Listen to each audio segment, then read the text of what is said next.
Muita gente mandando pergunta, mas a gente, no primeiro bloco, explicou para vocês as doenças obrigatoriamente de transmissão sexual, as frequentemente de transmissão sexual, ou seja, não é só apenas no ato sexual que elas podem aparecer, e agora a gente vai mostrar eventualmente. Por que eventualmente?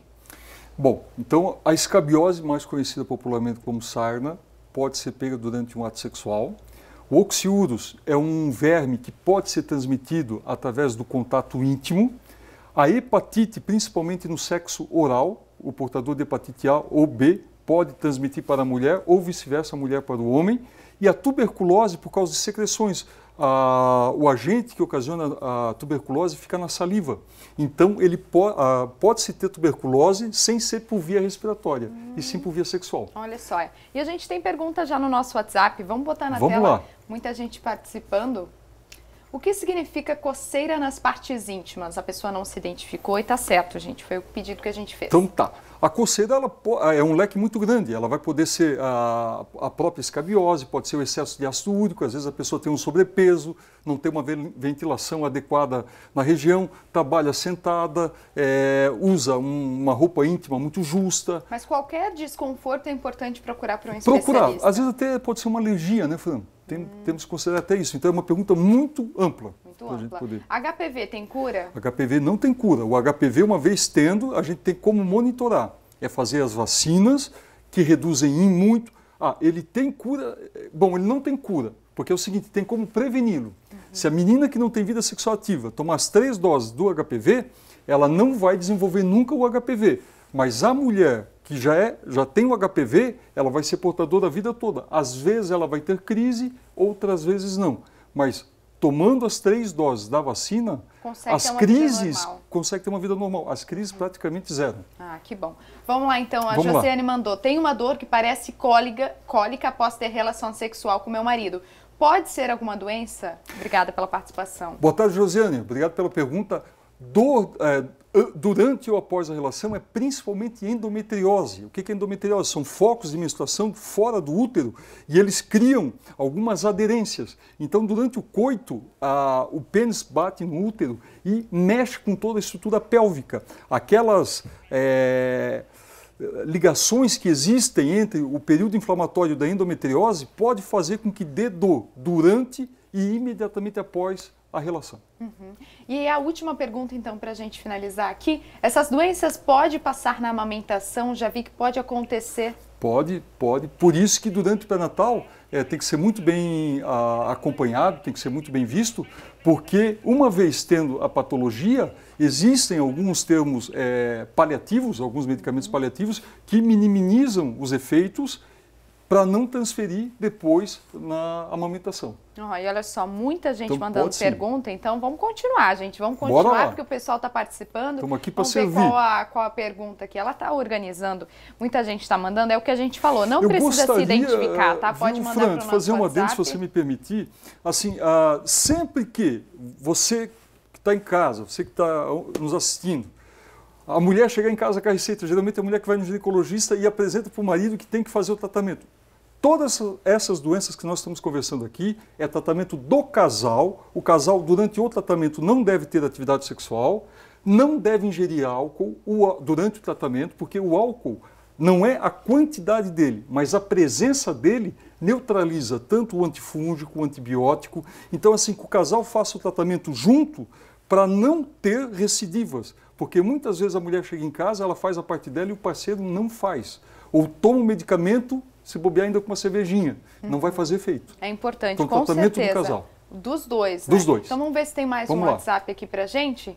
Senão vamos continuar. Nos bastidores a gente estava conversando sobre dessas doenças que a gente apresentou, se os sintomas eles aparecem já de pronto, em 10 dias, em 20 dias, ou eles podem aparecer depois de anos? A clamídia vai poder levar anos. O HIV vai poder depender de uma queda de imunidade, a hepatite também vai depender de uma série de fatores. Tudo vai estar associado com a imunidade do paciente. Se ele tiver com uma imunidade boa, vai demorar a aparecer. Se ele tiver uma queda de imunidade, pode aparecer subitamente.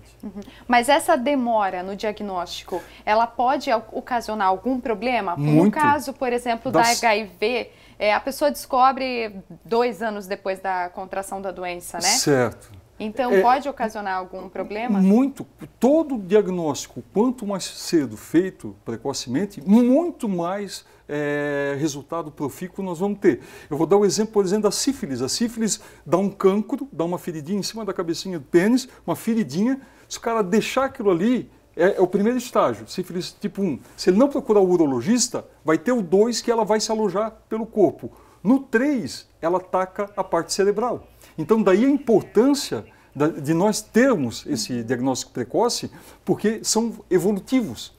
A gonorreia é a mesma coisa, ela dá uma secreção, é um corrimentozinho, a clamídia idem, e passa um batido e futuramente vai poder estar ocasionando a esterilidade, problema cirúrgico, tem que abrir, muitas vezes tem que retirar órgãos pela inflamação crônica. E é preciso ser feito um exame específico ou no exame de rotina, de sangue, já é diagnosticado? Ótima pergunta. É interessante sempre que a paciente peça ao seu médico que inclua na requisição, quando ela teve algum ato de risco, alguma coisa do tipo, para pedir uma requisição específica para doenças sexualmente transmissíveis, que nós temos um protocolo onde ela faz o hemograma, a glicose, o colesterol, o triglicerídeos, toda aquela bateria, mais o HIV, o HPV, a hepatite B, a hepatite A, então tem que ser solicitado.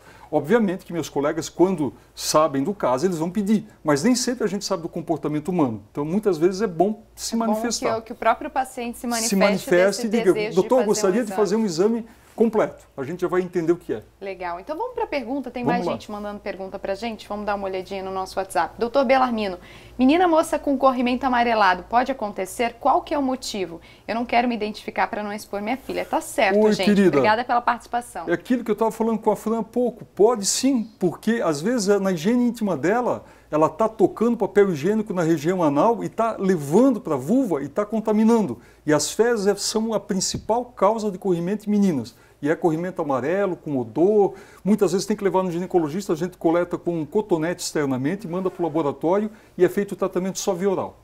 Tá aí uma explicação interessante sobre a questão ao se limpar realmente, né? Que as mães muito possam importante. Orientar as filhas. Sempre é de uma frente coisa bem para importante. trás. De frente para trás. As primeiras vezes que a menina está tendo autonomia, é bom a mãe ir no banheiro e ver como é que ela está fazendo, se secando. Para não ter nenhum problema. Vamos então mais essa pergunta?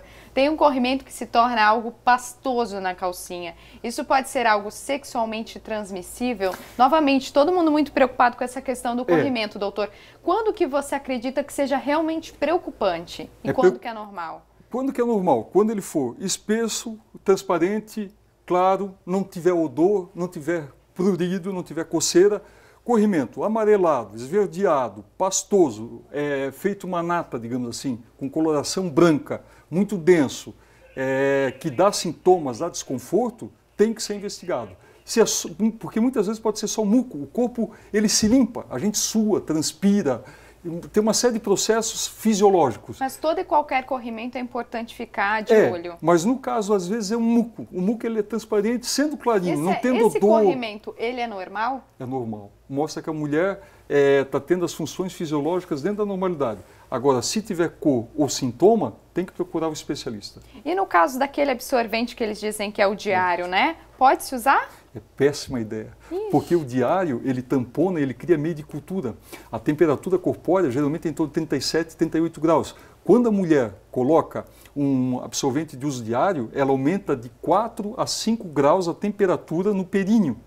E esse aumento de temperatura prolifera o número de bactérias. E muitas vezes esse protetor funciona como uma canaleta que une a parte de trás com a parte da frente, trazendo aquele resíduozinho que a mulher, durante o trabalho, foi lá, foi fazer sua higiene, ficou um resíduo e pega na pontinha do protetor e leva para outra ponta, que é anterior. É totalmente, não é aceitável. E daí a calcinha, o ideal, diariamente, seria uma de algodão, alguma coisa nesse sentido. A gente diz assim, somente quando o sangramento for muito importante, a mulher tiver com as atividades de trabalho, um evento, alguma coisa, esporadicamente ela vai poder usar. Mas o uso diário é algo muito forte para nós, é algo assim que é muito condizente a criar problemas. Viu só, gente, ó, assunto super importante. Muito obrigada pela participação de vocês e obrigada pela participação, doutor. Esclareceu muitas dúvidas aqui pra gente. Eu que agradeço. Obrigada. E até daqui a 15 dias, pessoal. Até daqui a pouco.